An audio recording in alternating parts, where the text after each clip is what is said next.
बाप खड़े होकर पेशाब कर रहा था, नाली में बाप खड़ा होकर पेशाब कर रहा था। जवान बेटा देख लिया, बोला आप बात की करें जी। अरे इमाम साहब मना करते खड़े होकर पेशाब नहीं करना चाहिए, ये आप क्या कर रहे हैं? बोलो तुम मौलवी के चक्करों पर निकलो।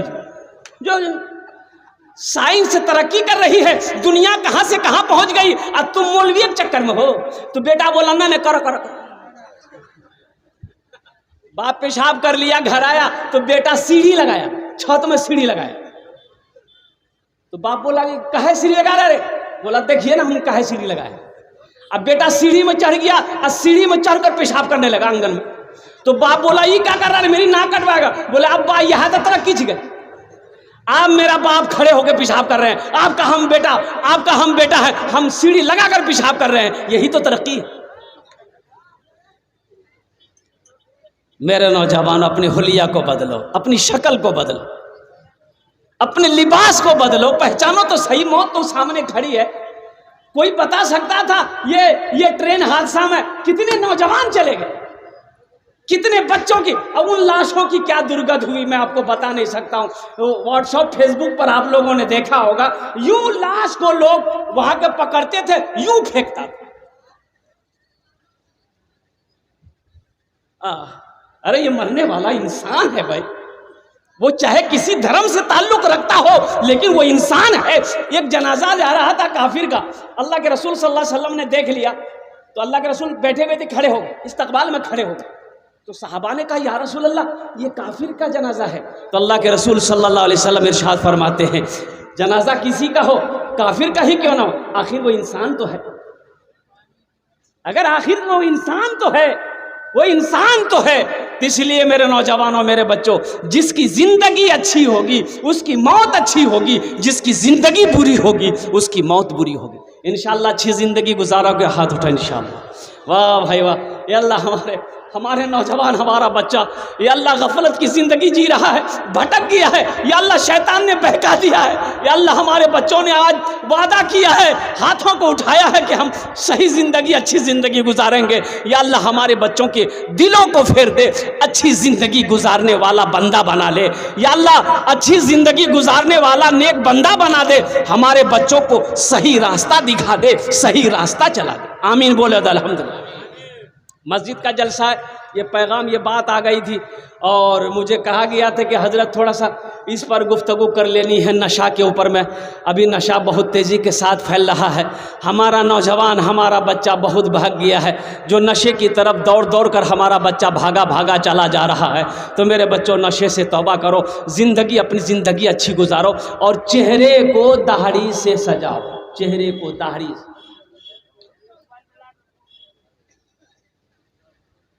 इस जलसे में बहुत सारा नौजवान, हमारा बच्चा अभी देखिए बैठा है, सर पे टोपी नहीं। ये अफसोस है कि नहीं भाई? ये दीनी मजलिस है, अब दीनी मजलिस में बैठे हो, तुम्हारे सर पे टोपी तक नहीं, जबकि टोपी पहनना नबी की सुन्नत है।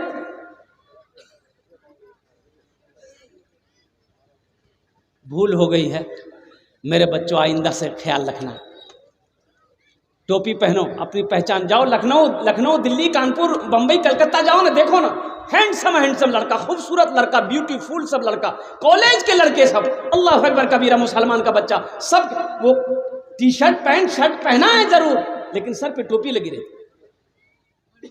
हर बच्चा नौजवानों के सर पे टोपी लगी रहती।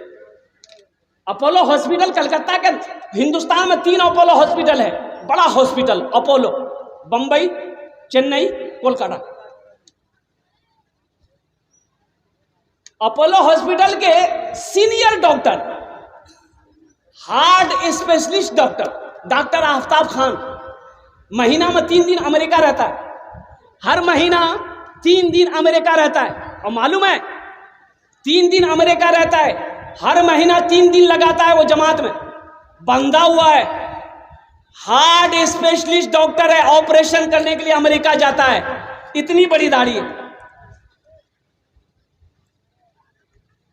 मेरी मुलाकात अल्हम्दुलिल्लाह सुम्मा अल्हम्दुलिल्लाह उनके चैम्बर पे गया, वो बड़े खुश हुए अल्हम्दुलिल्लाह कि आप इमाम साहब हैं। तो मैंने कहा कि डॉक्टर साहब आप डॉक्टर साहब इस लाइन में हो करके अल्हम्दुलिल्लाह सुम्मा अल्हम्दुलिल्लाह दीन से जुड़े हुए हैं। अल्हम्दुलिल्लाह आपके चेहरे को देखा मेरा दिल बाग बाग हो गया।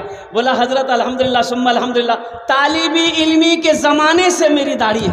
सुभान अल्लाह। बोला मैं जब इंग्लैंड में पढ़ता था उस वक्त भी मेरी दाढ़ी थी, आज तक मैंने दाढ़ी में आस्तूरा नहीं लगाया, इतनी बड़ी दाढ़ी। 30 साल का हट्टा कट्ठा नौजवान, खूबसूरत लड़का, डॉक्टर, हार्ट स्पेशलिस्ट डॉक्टर। मेरे बच्चों अपने चेहरे को दाढ़ी से सजाओ।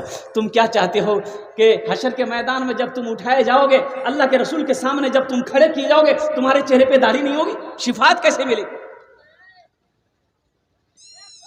तो इंशाल्लाह दाढ़ी रखोगे। देखिए दाढ़ी भी बड़ी जिद्दी है, दाढ़ी भी बड़ी जिद्दी है। ये जब भी निकलती है मर्द के चेहरे पे निकलती है। अच्छा औरत के चेहरे पे दाढ़ी निकली देखिए, इधर औरतों के चेहरा में दाढ़ी चिका क्यों? ये जब भी निकलती है मर्द के चेहरे पे निकलती है। लेकिन ये बुधवा चलाया था नाई किया, बोला जल्दी चिल्ला खुजलावे जिगा। ये दाढ़ी कहती है अरे नहीं तुम मर्द हो, हमको मत छीलो, तुम मर्द हो। ये दाढ़ी को बोलता नहीं नहीं हम मर्द नहीं जिगा, हम वह छीलो। इंशाल्लाह दाढ़ी रखेंगे। कितने लोग तैयार हैं? इंशाल्लाह हाथ उठाओ। इंशाल्लाह नौजवानों मेरे बच्चों के दाढ़ी रखेंगे इंशाल्लाह। या अल्लाह हमारे बच्चों के चेहरों को दाढ़ी से सजा दे। या अल्लाह नबी की सुन्नत से सजा दे। या अल्लाह नबी की सुन्नत पे अमल करने की तौफीक अता फरमा दे। ये हमारा बच्चा नादान है, ये भूला हुआ है, या अल्लाह भटक गया है, शैतान ने बरगला दिया है। या अल्लाह ये हमारा बच्चा लेकिन दिल बड़ा अच्छा है। या अल्लाह हमारे बच्चे ये जलसे में आए हैं, ये हाथों को उठाया है। या अल्लाह कबूलियत की घड़ी है, तेरी बारगाह में दुआ है कि या अल्लाह इनकी जिंदगी को बदल दे। आमीन बोले अल्हम्दुलिल्लाह। मस्जिद का जलसा है बहुत तेजी के साथ मेरे भाइयों। आखिरत की तैयारियों में से जो सबसे पहली तैयारी है वो नमाज है। वो क्या है बोलिए भाई? अरे भाई बोलो भाई क्या है? नमाज। अभी रात भर जलसा सुन रहे हैं आप, जलसा खत्म हो जाएगा, घर जाएंगे भाई? घरे नहीं जाएंगे? क्या कीजिए घर में जाके की करो नहीं?